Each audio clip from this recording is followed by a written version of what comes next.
Under this patriarchy, under this male-ran society, are women as a group oppressed? I'd say yes. Okay. Like in history, yes. Historically, right? Historically, yeah. Right, and even if it might not be the case now, although many feminists still claim that women are oppressed, even in the United States. I do think in some countries, very much, yeah, for sure. What about the USA, though? Are women oppressed in the U.S.? I think it depends on, like, the context, I think, like... So, in some way, are women oppressed? I'd say yeah. Okay. And then historically and then current day, even though you seem to acknowledge that in the past women were more oppressed. Yeah, for sure. Sure. And now they're still oppressed, but not as much. Is that fair? Yeah, that's fair. Who's the oppressor? I'd say it's society as a whole. But it's a patriarchy, so men? Not necessarily. I think it comes from men and women. Well, but okay, sure. If I'm just going to be honest. But you said it's male-run society. Yeah. If the men run the patriarchy, if women as a group are the oppressor class, men as a group are what? Are they the oppressor class? Yeah. Or sorry, did I say women are the oppressor? Women are the oppressed class. I might have misspoken there. That's okay. Are men the oppressor class? I'd say yes, but also women oppress each other. I see. Okay. What are you supposed to do and think about your oppressor group? I think... Are you supposed to treat them well? Why not? Your oppressor? Why not educate them? Or try and change their views. Maybe that's your perspective, but do you think if you tell somebody, hey, by the way, you are being oppressed by this group. They want you to be slaves. They want you to have less rights. They want you to be subservient, and they want to hold you down while elevating themselves. Maybe you're like this, hippie, peace, love, blah blah blah. But do you think if you tell some people that, they're gonna be like, maybe have bad feelings towards that group? Oh yeah, I definitely think that's a thing for sure. Yeah. Yeah. Okay, cool. Like so if you wholesale tell women, and this isn't like some fringe thing, like women who go to college learn this, it's all over social media. Feminism is the mainstream narrative. If you tell women that, by the way, men throughout all of human history have been abusive, they've been predators, they've mistreated you, they've taken away your rights, and even still today, they still think XYZ bad thing about you. You're oppressed. Men are oppressors. As a group, you must strive to overcome. You must strive to overthrow.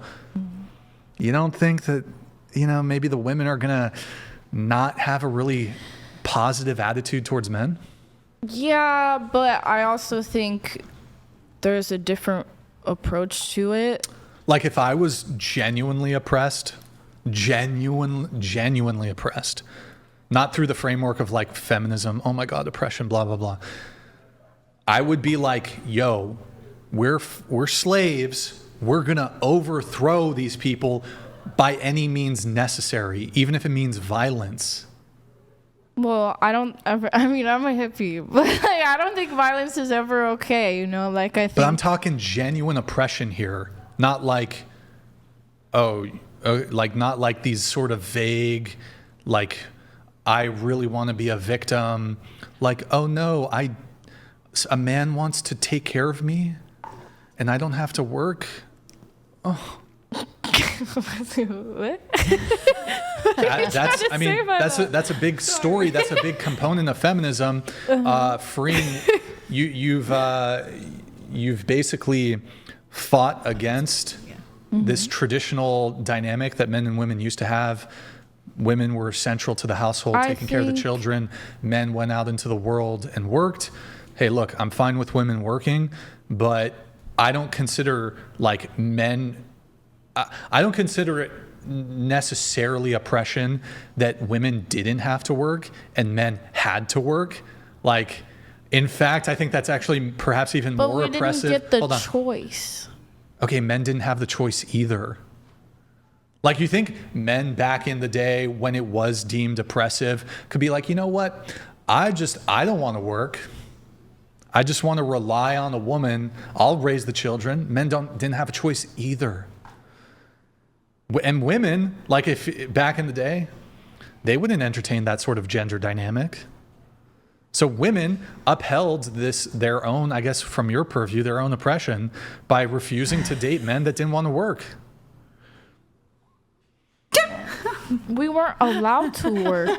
We weren't even allowed to work, though. Well, that's not actually. Wait, what did you say? Stop. That's actually not true. Women were never legally barred from working.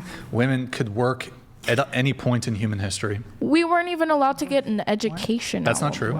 That is true. Not true. Women could go to college. There was no legal prevention from women going to college. There are some institutions that I guess didn't allow women in, but also if you look at how many people actually went to college, college was reserved for the mostly pretty elite people. Depends how far back in history we're going. Depends how far back.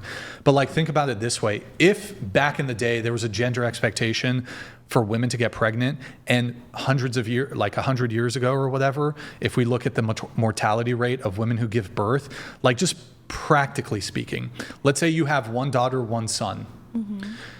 And back then the expectation for both your children is they're going to get married and have children in their early to mid 20s, maybe even younger.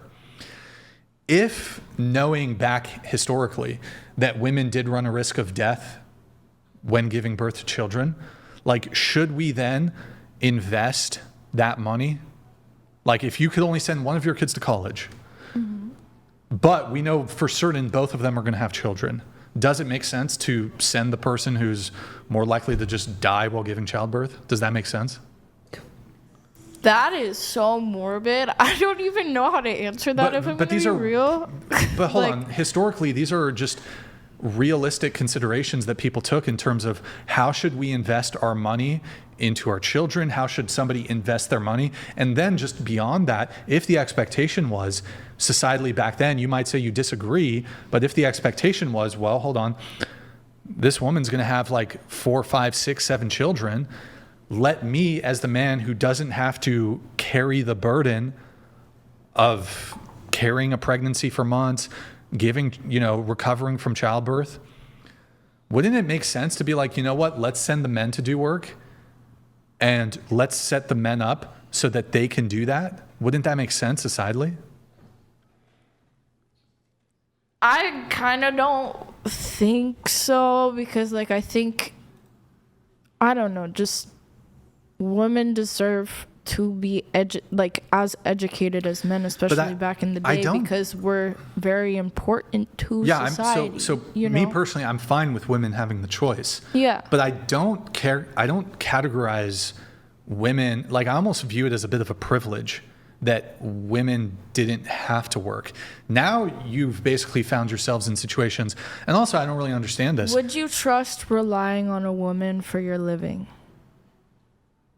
What do you mean? Today, modern society? Modern day, say you were jobless and you had no one to go to but your hypothetical girlfriend. Yeah, but this is interesting because I would argue that your husband is, look, there's a lot of issues currently with dynamics between men and women, with marriage, but what if I you think lost your husband, job though? And what if you lost your job? You can lose. And the girlfriend had a job, and you'd both have to rely on her. Do you think that's right? And would you trust that? Would you trust financially relying on a woman entirely? Wait, are you trying to be well, this is what women go through? Not necessarily. I'm just playing the devil's advocate here, I guess. Roles reversed, do you think anyone should have to financially and entirely rely on someone? Because what if they're a shitty person, you don't love them, they're abusive, There's so many scenarios don't be with them. Like, you you should not stay- entirely like financially rely on someone. They can hold it over your head. Financial abuse is real. You know what I mean? Like, Of course it is. there's so many things that could like go wrong. But I don't understand this argument because all sorts of bad things can happen in corporations. You can be sexually harassed in a corporation. You can be, I suppose there's ways in which like, your corporation goes bankrupt and they can't pay you your wages. Like bad things can also happen when you're working. Yeah. Ultimately though, you guys have traded being submissive to your husband to being submissive to an employer, to being submissive to a cold, heartless corporation that will absolutely fire you.